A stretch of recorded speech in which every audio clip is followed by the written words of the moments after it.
right. Hello. Good afternoon. Hi. Hi, Wisha. Oh, that's right. We are a bit early. Got 9 more minutes before it's afternoon. Okay. Today, President Biden announced that a record-breaking 21.3 million Americans have enrolled in health care coverage through the Affordable Care Act. It's another major milestone in his work to expand access to affordable health care and lower costs for families.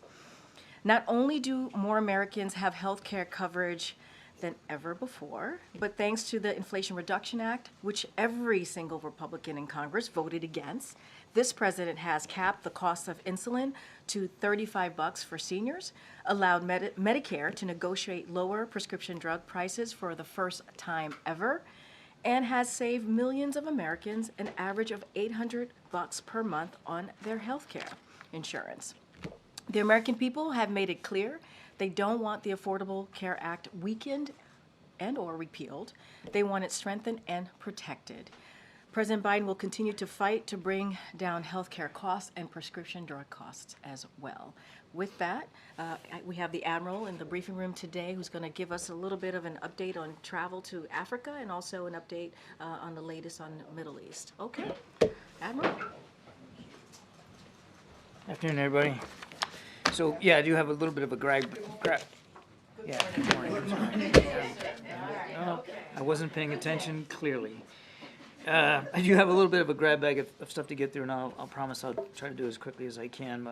Yesterday, as I think you're all aware, in direct response to a series of escalatory attacks against U.S. and coalition personnel in Iraq and Syria, including, of course, at Al-Assad Air Base over the weekend, the United States military conducted strikes on facilities that were used by the Iran-backed Kataib Hezbollah hit militia group, as well as other affiliated groups in Iraq.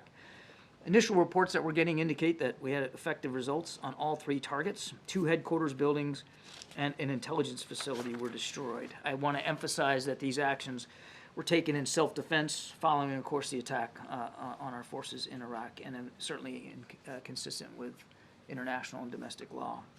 As the President has said, we're not going to hesitate to take necessary action to protect our troops and our facilities, and we'll stay vigilant going forward, of course.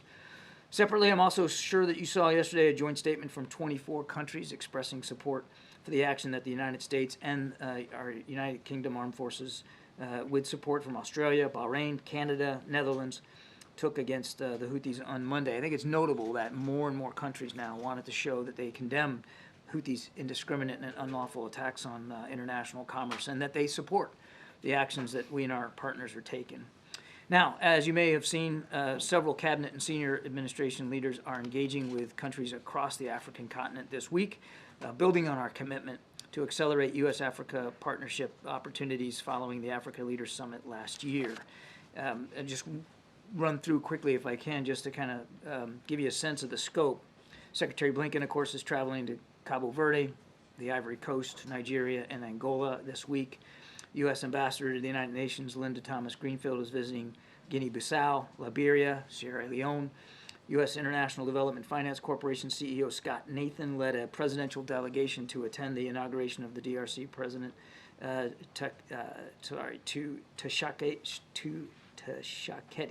Tashaketi over the weekend. Apologize for that. EPA Administrator Reagan is in Mozambique and Ghana, sharing solutions and building partnerships on a range of environmental priorities. USAID Deputy Administrator Coleman is traveling to Maputo and the central and northern regions of Mozambique. And the CDC's Principal Deputy Director Nirav Shah is visiting the Sahel and West Africa to discuss our health partnerships. And of course, Jake Sullivan, our National Security Advisor, spoke with his Kenyan counterpart earlier this week. That's a lot of activity just this week across the continent. And there's just the start of what we think will be a very busy 2024. We're looking forward to deepening and those relationships and improving on that coordination. Now, before I get to your questions, I do want to correct something that I said yesterday. I got asked about another meeting with our Mexican partners and whether there was something on the schedule, and I said that I wasn't aware that there was anything on the schedule. But if I had done my homework, I would have been able to answer that question better. At the conclusion of the last U.S.-Mexico Ministerial on Migration on the 19th of January, we did say in our readout that we would continue our strong cooperation on migration on the margins of the Trilateral Fentanyl Committee meeting in Mexico City in early February. And so we'll have more to share soon on that, but I was incorrect. There was actually something on the schedule, and it's in early February. One person missing from your travel announcement with Africa, President Biden. Is he going to go to Africa this year? He has said he's going to go. I have nothing to announce with respect to presidential travel. Okay, and one more thing. Also, the Russia say that Ukraine shot down a military transport craft carrying Ukrainian POWs. Does the U.S. have any information on that? No, we don't. We've seen the reports, but we're not in a position to confirm them. We're obviously doing the best we can to try to get more clarity and more information on it, but I don't have anything more for you right now. John, could you give us information as to what the roadblocks were last year for the president not to go, and what some of the roadblocks could be this year, and what is considered an intense year why he would not go? What are some of the roadblocks? I wouldn't describe them as roadblocks, April. I mean, as you know, there was a lot of international travel last year, and it was really a scheduling challenge. And we'll see what this year holds. The president is still very, very committed to making sure we are expanding and deepening our relationships on the continent. And as I just laid out in the opening statement, that's just this week. There's an awful lot going on. As you said, there's scheduling challenges, there are challenges, but the president made a commitment that he would go, as well as his cabinet secretaries. The vice president went last year, cabinet secretaries are still going. What is the importance of going to Africa for him in this moment still? He's still committed to making sure that we're all in on Africa.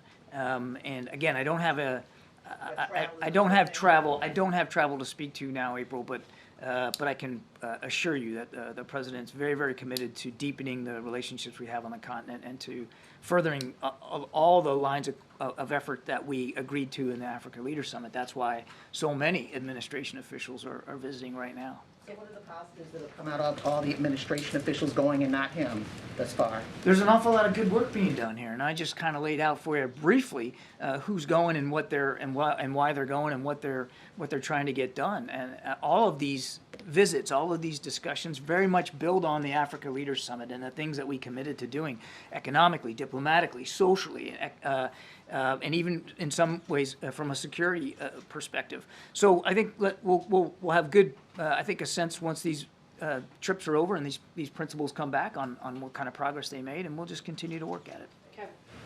The UN Refugee Agency in Gaza says there's been a mass casualty event at one of its shelters in Gaza. They say it was struck by two tank shells. There are hundreds of people who are sheltering, displaced people who are sheltering here. Does the White House have a comment on this? And does this reflect a lower intensity phase of fighting in Gaza? I don't have any information on this particular event the way you described it. I don't have any background on it to share. I'm just learning about it myself. So look, why don't we, when the briefing's over, we'll see if we can comment on it one way or the other. I don't know. That aside, with the caveat that I don't know anything about this particular event that you're describing, the Israelis have taken steps to transition their operations. They have removed a division of troops. That's a lot of troops. That's thousands of troops. And they are pursuing on the ground more targeted operations particularly against the leadership. They are relying less on airstrikes. Low intensity operations doesn't mean no intensity operations. And even in a low intensity environment, again, I won't speak for them, but from our own experience, even in low intensity operations, you're still going to be in combat. There is still going to be fighting, and there's still going to be casualties. So again, I would just, as we think about this going forward, we shouldn't expect that as they transition to low intensity operations that there's not still going to be some violence. John, just continuing on the Gaza question, yesterday the president's speech was interrupted by multiple protesters calling for a ceasefire. Now, we've seen these kind of interruptions at various events, but we're also seeing increased polling among the American public that is clamoring for a ceasefire. Is the president, is his perspective on this changing at all, given the daily mounting casualty toll is he starting to rethink whether it might be prudent to ask for a halt in the fighting and beyond just the pause?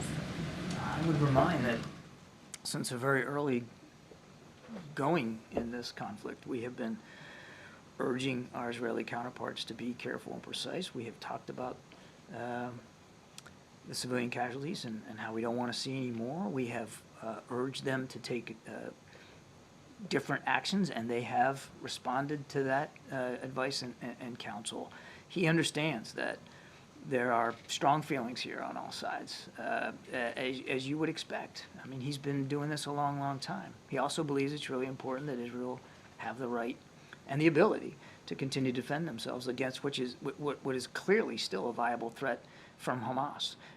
But that doesn't mean that we're going to stop, again, urging a stronger focus by our Israeli counterparts on minimizing civilian casualties and on getting aid in. And you talked about a pause. I would also remind that from the very beginning, or nearly the very beginning, this administration under President Biden's leadership has argued and tried to push for humanitarian pauses in the fighting so that hostages could get out and aid could get in, and we are still doing that. Brett McGurk is in the region as we speak. In fact, he's in Doha today, having discussions with our Qatari counterparts about the possibilities of another hostage deal.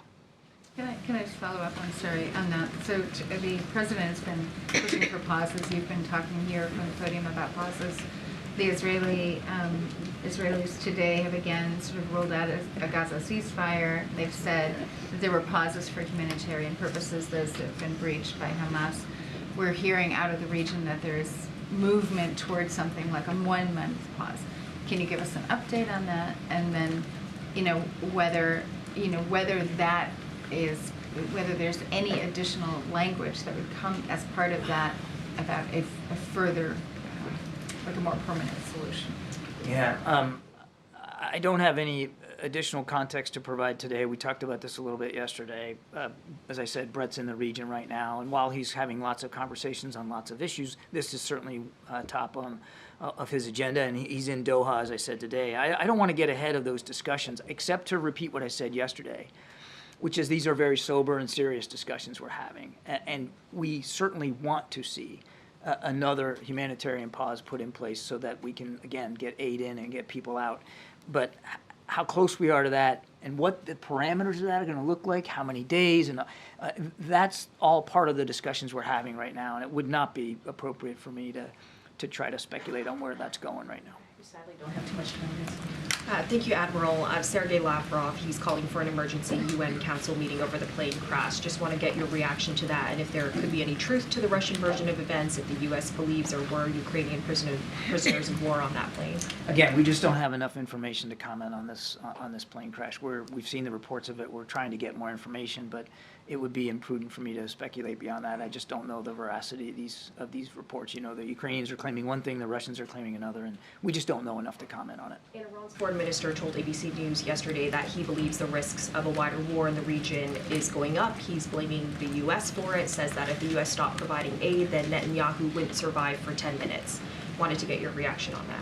If the Iranian government is concerned about escalation, then the best thing they could do would be to cut off the support that they give to groups like Hamas and Hezbollah and these Iran-backed militia groups in Iraq and Syria. We don't want to see the conflict escalate. We don't want to see some broader war. We're not looking for a war or a conflict with anybody. We're actually trying to de-escalate. And if the Iranians are serious about that and they want to de-escalate, well, we would welcome them stopping this support. John, could you give an assessment on what the White House's assessment is of the hunger crisis in Gaza? We know from several aid groups that things could not be worse is the words that have been used. But what's the White House's take on that right now? We understand that the humanitarian situation in Gaza is dire, and specifically when it comes to food insecurity. We're mindful of that, which is why, again, you got Brett in the region right now. We're trying to do everything we can to get additional humanitarian pauses in place so that aid can get in. It is obviously designed to help us get hostages out, of course. But when you have a low in the fighting, man, you got to take advantage of that, and you got to get more trucks in. And so we're very much focused on this, and that's why food is such a principal product of the humanitarian assistance that's going in. We're mindful, though, we're very mindful that a lot of people are hungry. Has the White House seen reports that there are Palestinians who are trying to make flour out of animal feed at this point? Like it is that level? We're mindful of the dire circumstances that some people are living in terms of food insecurity there in Gaza. Absolutely. Now, one of the things we talked about, I don't know, a week or so ago, was we had worked with the Israelis to open up the Ashdod port for the direct delivery into Gaza of flour, specifically because we know how important flour and the ability to create meals from that is to the people of Gaza. So we're very focused on this. Okay, thank you so much. Admiral, can you comment on what happened in the Red Sea this morning? Two Maersk vessels had to turn back after explosions happened. So were these explosions due to strikes by the Houthis? And if so, does it mean that the campaign against the Houthis still is not working? What I can tell you and what I do know what happened today was that there were 3 Houthi missiles fired at 2 merchant vessels and in the southern Red Sea. One missile missed by something like 200 kilometers. The other 2 were shot down by a U.S. Navy destroyer. That's what I know. It's obviously underscores that the Houthis still intend to conduct these attacks, which means we're obviously still going to have to do what we have to do to protect that shipping. Thank you. Following on the humanitarian crisis, President Biden recently said that there were no sticking points when it came to the border deal, which of course impacts the supplemental. But there does appear to be disagreement over an aid package for Palestinian civilians. So would the president support any measure that did not include aid for Palestinian civilians? I won't negotiate here from the podium. That wouldn't be appropriate. We believe, making good progress here on the Senate side in a bipartisan way to try to get this supplemental funding passed and in place. We understand that certainly includes lots of different moving pieces, but it would be irresponsible for me to go into much detail here. Thank you. Admiral, I want to ask on behalf of my colleagues in Argentina, there are reports in local media down there that they're getting ready to finalize the purchase of the F-16s that was approved in the U.S. Last year. I'm wondering what your read is on that and what you can say about the context of potentially Argentina moving closer to Washington, maybe further from Beijing. I don't have anything on the F-16s. Let me take that question and get back to you rather than try to pontificate from here. But obviously, we value the bilateral relationship with Argentina and certainly want to do what we can to improve it, grow it, deepen it. But let me get back to you on the F-16s. Last question, sir. Thank you. 2 questions on Iran front. Can you confirm reports that Iran has provided Mohajer 6 combat drone to the Sudanese army?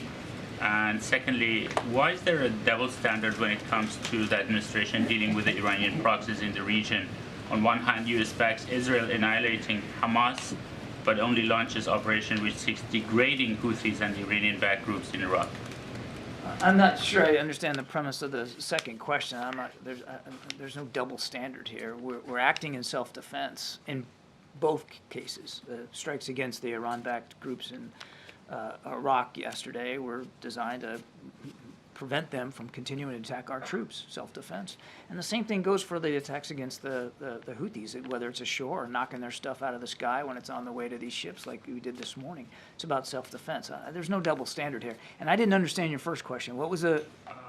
Can you confirm reports that Iran has provided Mohajer 6 combat drone to the Sudanese army? To the Sudanese, I have not seen that report. I'll take the question and get back to you. Thanks so much, Admiral. Thank you so much. All right, Chris. I just wanted to just recap one thing. You said there's an Africa travel update. I was just sort of puzzled that there's nothing more on the president. You know, just thought there was going to be. We're all waiting for that at the end. I know. Well, he did talk about Africa travel, but not as it relates to the president. But there are, as you heard from the Admiral, cabinet secretaries obviously being really active with their travel, going to the continent, and having really important conversations. Is it still the president's commitment to go to the continent? Look, it is the president's commitment to go to the continent. As it relates to a timeline, a date, I don't have that to share with you at this time, but we wanted to lift up the cabinet secretaries, as we have also said that we would see an influx of cabinet secretaries traveling to the continent, which is what you're seeing. And the president is very much wants to go to the continent. Obviously, one of the reasons why we lifted up in the topper today is because the president wanted to show his commitment to the continent of Africa. And a personal question, Mike Donald, General Dillon. Personnel. I'm like, personal question. Yeah, personnel. I was like, why now? Why here? Mike Donald and General Dillon are leaving the White House for the campaign. When is their last day here at the White House? Let me just. No, I appreciate the question. So, a couple of things. You guys all saw the president's statement last night, announcing that Mike Donilon and Jen O'Malley Dillon will leave the White House in the upcoming weeks to join the re-election campaign.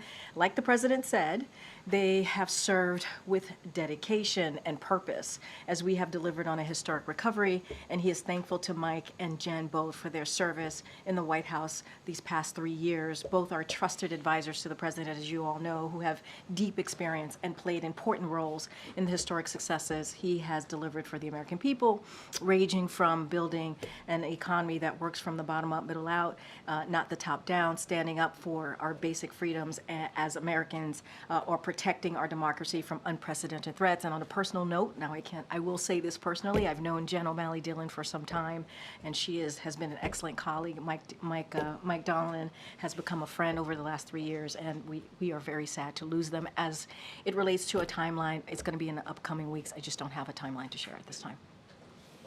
Okay, Kelly. In terms of the event yesterday, where the president obviously indicated that the views of the public are passionate and there are expected protests, is he now braced for protest at every event where the public is expected? So, look, let me just say more broadly, obviously the president respects people's right to speak out peacefully, as you just stated in your question to me, Kelly O. As it relates to events and what to expect, that is something for Secret Service. Obviously, they deal with that. It's not something that I can speak to. They look out for that. They deal with that, so I don't want to get ahead of the Secret Service process. But look, again, the president believes that Americans have the right to speak out, make their voice heard, as long as they do it peacefully. And so we respect that. And of course, the event was about, in large part, a strong view that the administration and the campaign have that reproductive rights, abortion rights are an essential in this campaign season. Do you get a sense that the president is going to find ways to do more to personalize this story of how women are affected by it? He cited ways where women are not getting medical care. He talked about how influential it is. Is there some other outreach that he can do? So appreciate the question. Look, I think what you heard, obviously yesterday was a campaign event that the president did with the other principals in the administration, and you heard him speak passionately and fiery, I will say, about the issue. On Monday, as you all know, this week would have been the 51st, if Roe was still a constitutional law, would have been the 51st anniversary of Roe v. Wade. And we talked about, you've heard from the president, you've heard from the vice president talk about how devastating the overturning of Roe have been to women across the country, and just the amount of legislation that is restricting that right, reproductive right that we've seen in states. What I will say as it relates to outreach, there is something that I will share with all of you. On Sunday, the president and the first lady spoke to Kate Cox, who was forced to go to court to seek permission for the care she needed for a non-viable pregnancy that threatened her life. They thanked her for her courage in sharing her story and speaking out about the impact of the extreme abortion ban in Texas. The First Lady invited Kate to join her as a guest at the State of the Union, and Kate accepted. So those are ways that you're going to hear the president lift up those very personal stories. You saw that yesterday with Amanda, who came and who introduced the president, and it is important. It is important for Americans to hear the harrowing stories that we're hearing from women of their experiences across the country. And one last thing I'll say, and it looks like you have a follow-up, and I apologize, is that, this is a president and administration, the Biden-Harris administration is standing with majority of Americans on this, with majority of Americans. And Republican elected officials are just not. I know, you had to follow me. Was that a private call, or is that something that you recorded? Sometimes we've seen those Yeah. as released later. What's the status of So that? it definitely was a private call, pardon me, a private call. I cannot speak if it was recorded, but obviously it was a private call that they thought it was really important, the President and the First Lady, to reach out to Kate. As you all know and all have reported, and she's been on some of the networks here, her story is incredibly powerful, devastating. And it speaks to the moment that we are in now when we talk about women having the right to make these deeply personal decisions about their health care that was taken away by the Supreme Court. And we have Republican officials that continue to talk about, and in Congress, introduce, national bans. And so that is not where this president and this vice president stands, and you're going to continue to hear us speak to that. Okay, Kim. When you talk to the president afterwards, is he frustrated that he wasn't able to sort of deliver the speech as he intended? I mean, look, the president, from my view, and I think some of your colleagues have written about this, it was a fiery speech. It was a deeply, deeply impactful speech. You heard how the crowd reacted to the speech. It was a speech that I think landed in a way that talked about how this president and his entire administration is going to fight for women. And that is also important. Look, I said this at the top when I was asked this question. He respects all Americans, their right to speak out and make sure their voices are heard, just as long as they do it in a peaceful way. That's what we want to see. And he's made clear about where he stands on the issue that we've been talking about, obviously today, with Israel being able to defend themselves, understanding the painful time that a number of communities, and we're certainly working to be supportive of resource and respect different points of views. But he's been very, very clear. Look. We're gonna continue to be clear about that, where we stand, and also obviously respect the peaceful protest that Americans are allowed to do. Was there any effort after the speech yesterday to try and engage some of his protesters, to have President Biden talk with them directly? No, I can't speak to any opportunities to engage with the protesters, but obviously they made their voices very loud and clear, and I'll just leave it there. When is the last time he talked to folks who are advocating for a ceasefire? Well, look, I think he hears from Americans all the time. I think In terms of like a direct conversation. I mean, look, I can't speak to a direct conversation that he's had, but he hears from Americans all the time about their different views that they have. And so that is something that the president is very aware of. So don't have any direct conversations to speak to, but obviously the president is aware of what's happening and how people feel. So the UAW, President Biden will speak to the UAW today. The UAW has also called for a ceasefire. Does that complicate any effort to sort of get, does it complicate the relationship between President Biden and the union if these large unions, not just the UAW, but others, are also calling for a ceasefire? I'll say this, the president, as you know, in the fall, the president joined UAW workers on the picket line, and he was the first president to ever do that, because this is a president who says it all the time. He believed the union built the middle class. He believes that the unions should be able to, get the benefits that they deserve for working so hard, right? For working, on behalf of the American people, obviously, but. Look, and he supported them for their historic fight to get a historic contract. So he believes he has, and we believe he has a very good relationship with unions, not just the UAW. And not just that, he fought very proudly and won the type of major investment needed to ensure that we have EV future made in America, right? We talk about manufacturing, we talk about bringing manufacturing back to America.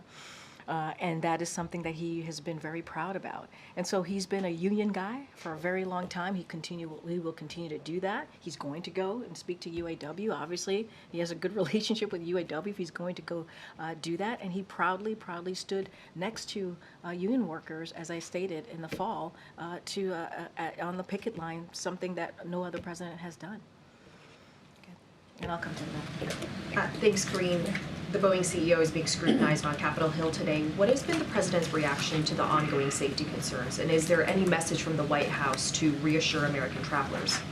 Well, look, as I've stated, and I've stated this before, FAA, one of their number one priorities is to make sure that Americans feel safe flying. And certainly they've taken actions to show their commitment to make sure that flights are safe, and they feel safe doing that. I don't have any specifics. Obviously, as you just mentioned, the executives are on the Hill, and that is something FAA is continuing to look into exactly what's going on there. I just don't have anything more to share. I'm going to not get ahead of what they're looking into. And just going back to the earlier question on the UAW, I know you can't talk about the campaign, but the president has called himself the most pro-union president. We haven't seen an endorsement yet.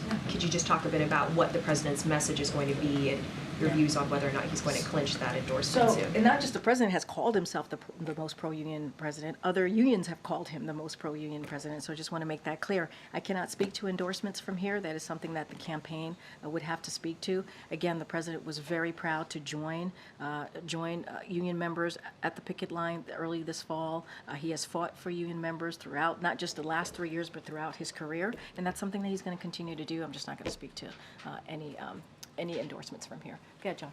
Thanks, Karine. Can you give an overview about the president's trip that he's taking tomorrow to Wisconsin? So, as you all know, he's going to go to Superior, Wisconsin. I'm not going to get ahead. We'll have more to share about that tomorrow, or if not later in the day. Look, and I think I said a little bit about this earlier this week when I announced the trip. He's going to continue to talk about investing in America, what he's doing to make Americans' lives a little bit more easier, right? Giving them a little bit more breathing room. Talk about Bidenomics. And one thing that I will say, and I don't want to get ahead of it, I think you saw a tweet from a congressman from Minnesota 8 who touted the bipartisan infrastructure law, something that this Congressman Stauber, who did not vote for it.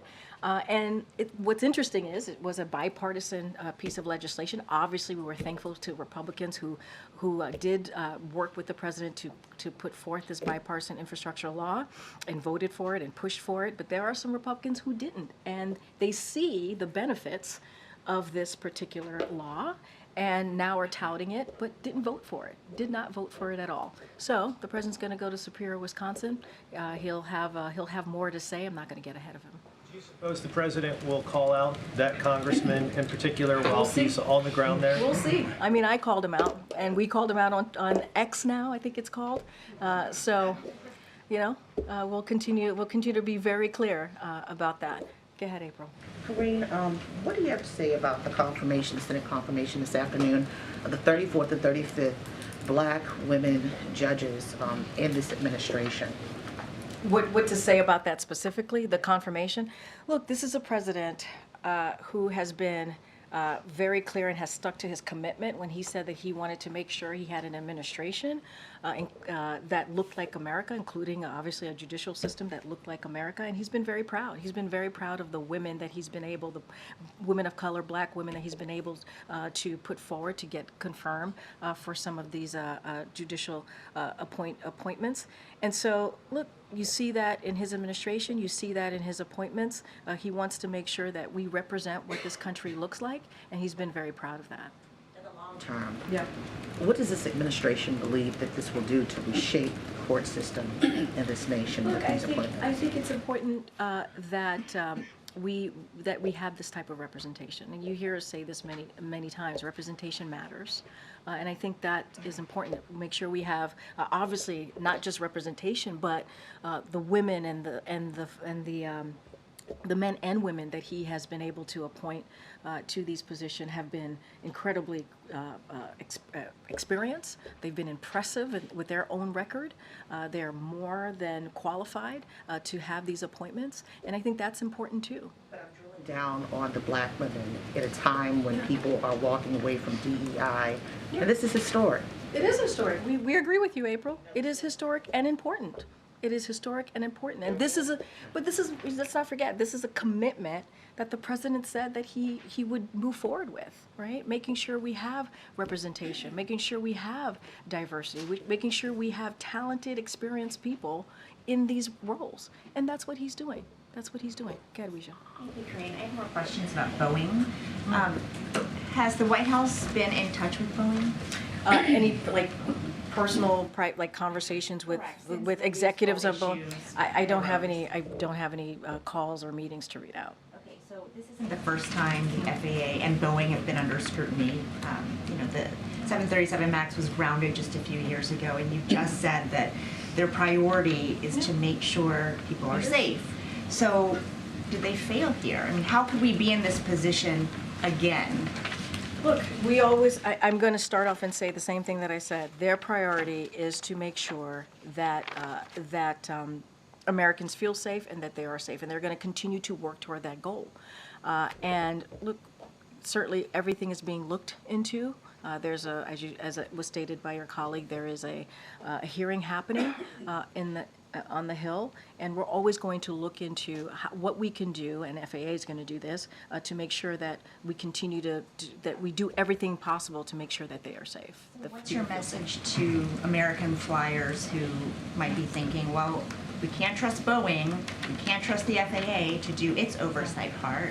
What are we supposed to do? I think what the president has said and will continue to say is that that's the FAA's top priority. Their top priority is certainly to make sure that Americans feel safe. That's why they launched an investigation, and it is increasing, obviously, their oversight of Boeing. And look, and we've talked about how the Boeing MAX 9 aircraft will remain grounded, right? That's what they're going to do. That's one way that Americans could feel that FAA has taken action until FAA is satisfied. They are satisfied that they are safe to return to service. And so, look, that is a commitment that Americans could be sure of. That is a top priority of FAA's. We want to make sure that we look into it and figure out exactly what happened, and they're going to get to the bottom of it.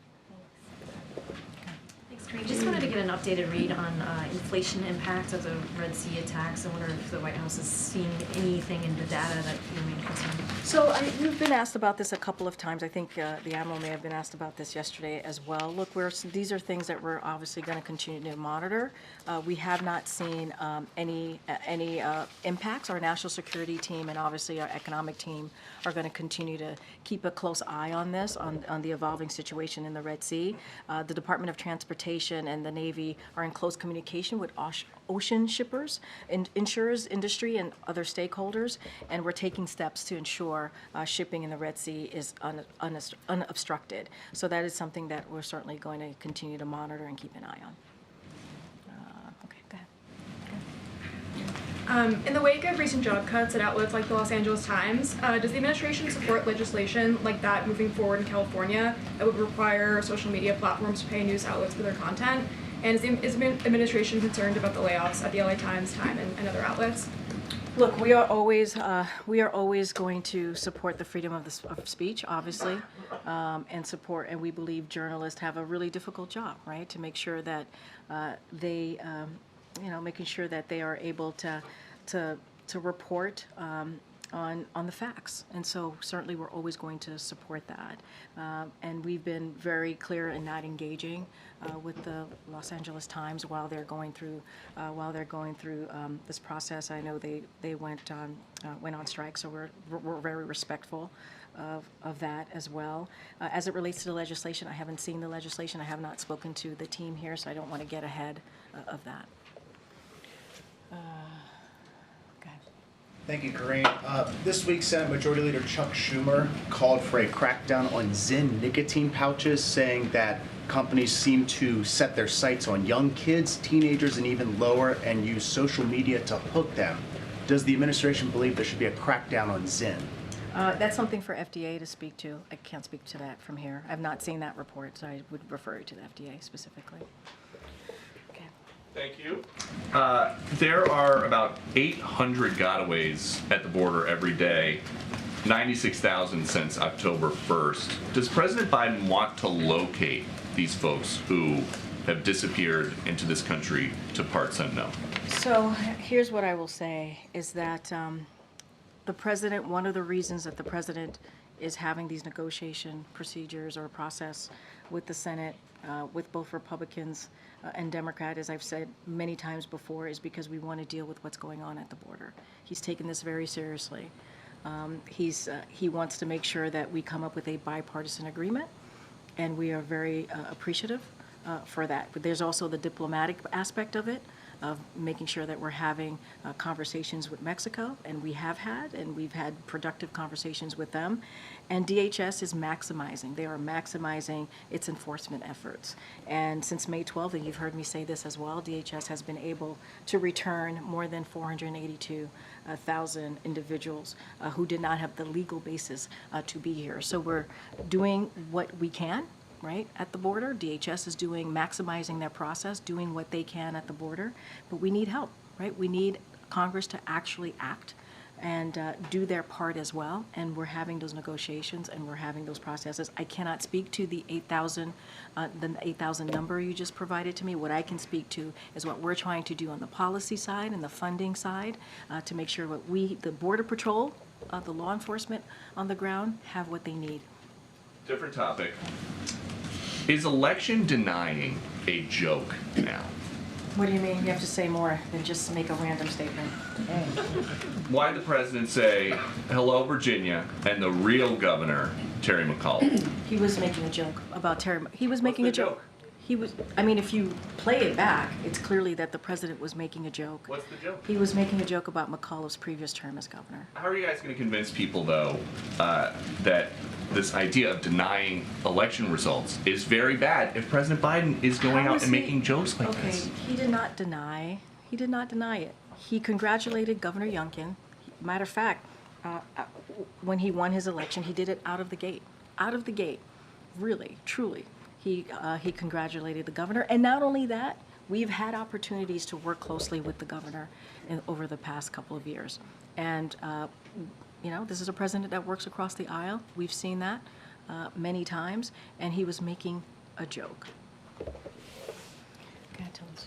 Do you have an update on the border negotiations? Has the president made any calls or done anything over the past couple of days to move those negotiations along? So the update that I can give you is that our team has been in regular contact daily with the negotiators on the Hill, doing, obviously, as I mentioned many times, both Republicans and Democrats. We feel like it's been in good faith. We feel like we are grateful that these conversations have been happening for the past couple of months, and we certainly want them to continue.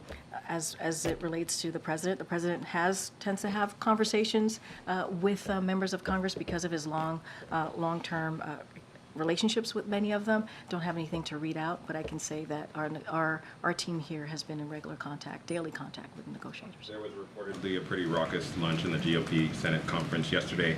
A little bit of debate over whether or not Republicans should have multiple days, potentially up to 3 weeks to review this, as opposed to a deal being put on the floor and senators being forced to vote on it very quickly. Does the president, who was in the Senate for a very long time, have thoughts on whether or not Republican senators and Democratic senators should have time to review what?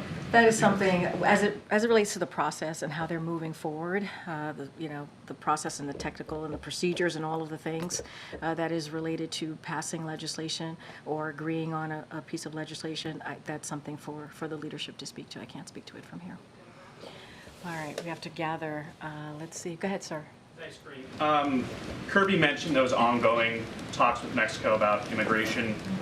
Has that dialogue and like the handshake deal with China from last year yielded any substantive results regarding fentanyl flow? Oh, yeah, absolutely. And I believe we made some announcements. Yeah, happy to get back to you with some announcement that we made after the meeting that the president had with President Xi on what we think was a productive conversation on fentanyl specifically. Look, the president has been very clear. When it comes to fentanyl, he wants to make sure we get that out of our communities across the country, and has been very committed in having conversation with Mexico and having conversation with China. We're happy to give you a more update on that. We have to go because you all have to gather because the president's heading to UAW. Thanks, everybody.